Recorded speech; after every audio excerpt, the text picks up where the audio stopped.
V-Guard presents कौन जीत रहा है, को पावर्ड बाय सेंसोडाइन एंड विमल। बोलो जुबां केसरी। नमस्कार। उत्तर प्रदेश में दो नेताओं को लेकर कयासों की, अटकलों की धुआंधार बैटिंग चल रही थी। दोनों बाहुबली हैं।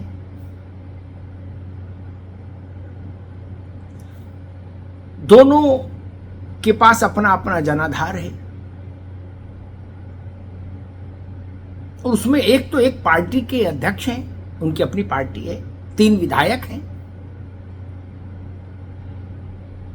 लंबे अरसे तक उत्तर प्रदेश में मंत्री रहे हैं, उनका कद बड़ा है राजनीति में। मैं बात कर रहा हूं रघुराज प्रताप सिंह उर्फ राजा भैया और दूसरे जौनपुर के धनंजय सिंह। राजा भैया इस चुनाव में क्या करेंगे? उनकी पार्टी चुनाव नहीं लड़ रही, तो अब राजा भैया क्या करेंगे? जनसत्ता दल चुनाव नहीं लड़ रहा, तो फिर अब राजा भैया क्या करेंगे? किसको समर्थन देंगे? कहीं खबरें चलती थी कि अखिलेश जी से बात हो गई, उनकी टेलीफोन पर हो गई, किसी ने कहा जी फलाने ने आके बात करा दी, बात बन गई। किसी ने कहा कि भाजपा में इससे बात हो गई, उससे बात हो गई, यहां मिल लिए, वहां मिल लिए, बंगलौर में मिल लिए, कलकत्ता में मिल लिए। सूत्रों के हवाले से तमाम चीजें चली। किसी ने किसी से बात करा दी, राजा भैया की सूत्रों के हवाले से किसी ने किसी से करा दी। लेकिन हाँ, ये सच है कि रघुराज प्रताप सिंह से समर्थन भाजपा ने भी मांगा और समाजवादी पार्टी ने भी मांगा। देश के गृहमंत्री के साथ उनकी बेंगलोर में मुलाकात हुई।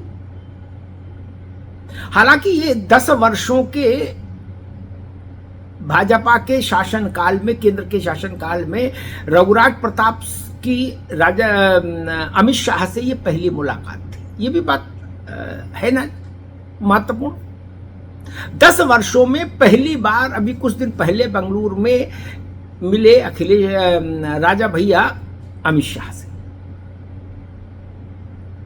क्या बात हुई नहीं हुई उसकी एक सामान्य धारणा है कि स्वाभाविक चुनाव का समय है, समर्थन ही मांगा जाता है और जिससे आप समर्थन मांगते हैं वो अपने गिले शिकवे कहता है कि भाई हमको ये चीज खराब लगी या अच्छी लगी। और नरेश उत्तम पटेल को राज्यसभा के चुनाव के दौरान अखिलेश यादव ने जब रघुराज प्रताप के घर भेजा था और फिर उन्होंने बात कराई थी अखिलेश यादव की फोन से राजा भैया से, उसके बाद भी इंद्रजीत सरोज और तमाम लोगों के जरिए अखिलेश यादव ने रघुराज प्रताप को साधने की कोशिश की। लेकिन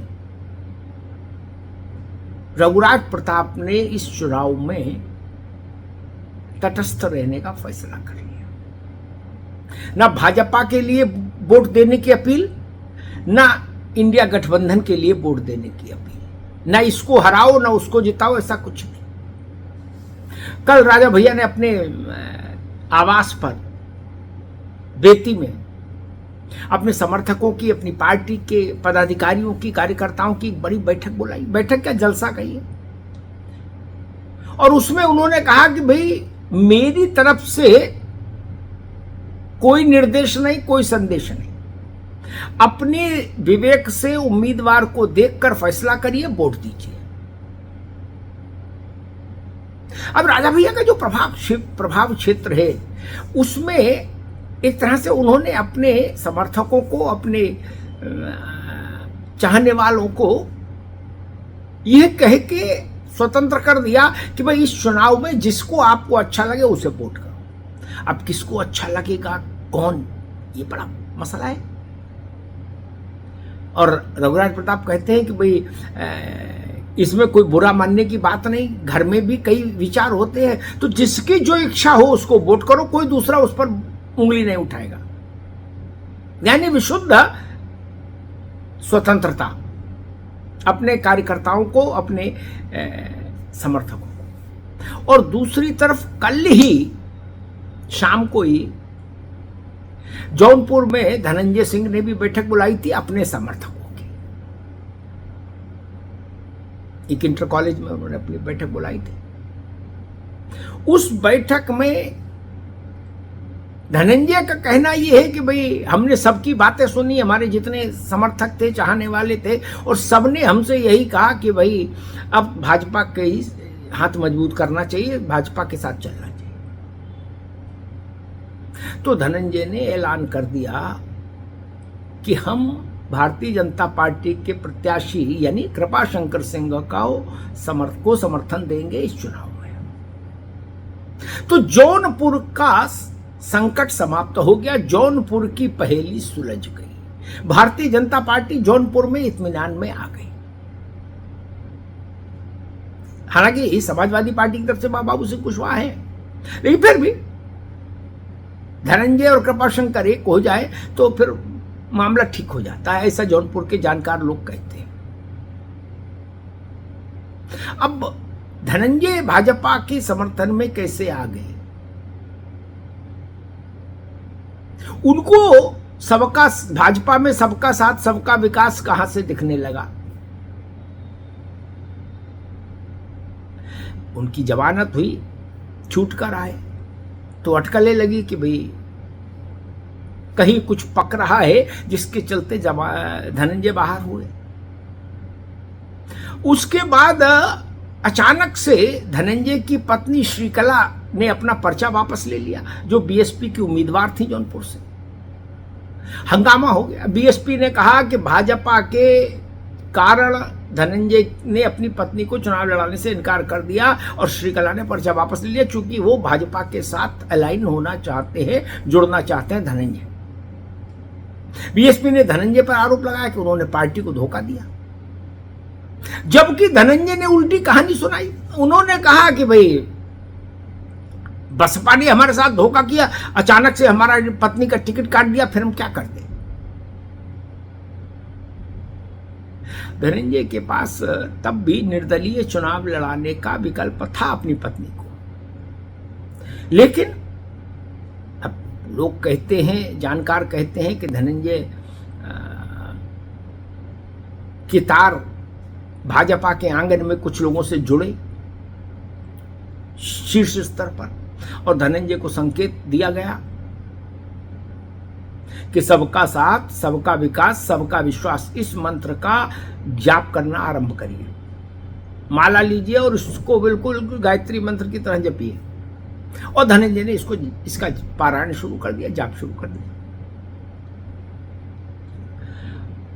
अब धनंजय कह रहे हैं कि बीएसपी ने जब हमारी पत्नी का टिकट काट ही दिया तो हमारे पास कोई विकल्प नहीं था, इसलिए हमने अपने कार्यकर्ताओं से पूछा कि हमको क्या करना चाहिए। तो कार्यकर्ताओं ने कहा कि भाई आपको बीजेपी का समर्थन करना चाहिए। तो क्या धनंजय के समर्थकों ने धनंजय से यह कहा कि आपको या आपकी पत्नी को निर्दलीय चुनाव नहीं लड़ना चाहिए? ये बड़ा सवाल है, लेकिन इसका उत्तर नहीं है फिलहाल अभी सार्वजनिक इतनी बात है कि धनंजय कह रहे हैं कि हमारे चाहने वालों ने इकट्ठा होकर कहा भाजपा के साथ चलो, हम इसलिए भाजपा के प्रत्याशी को समर्थन दे रहे हैं। तो भाजपा को इस इलाके में आप मानकर चलिए कि ये जो दो चेहरे साधने की कवायद थी भाजपा की, उसमें 50% सफलता मिल गई पूरी। धनंजय भाजपा के समर्थन में रहेंगे और रघुराज प्रताप सिंह उर्फ राजा भैया के मामले में भारतीय जनता पार्टी को पूरी सफलता नहीं मिली।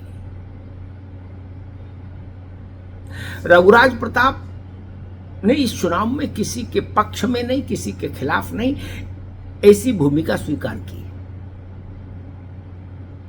स्वाभाविक है कि इसका संदेश और संकेत ये भी है कि भारतीय जनता पार्टी को तमाम बड़े अवसरों पर अपना समर्थन बिना किसी शर्त के देते रहे रघुराज प्रताप, लोकसभा चुनाव के अवसर पर शायद भारतीय जनता पार्टी के साथ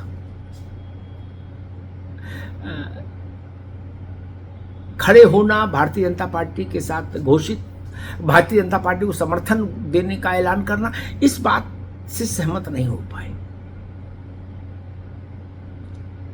अब ये भाजपा का विश्लेषण का विषय है कि जो रघुराज प्रताप सिंह राज्यसभा के चुनाव से लेकर हर अवसर पर भाजपा के साथ खड़े रहे, राष्ट्रपति का चुनाव हो चाहे राज्यसभा का चुनाव, उन्होंने इस अवसर पर भाजपा के साथ सीधे तौर पर खड़े होने से क्यों इनकार कर दिया?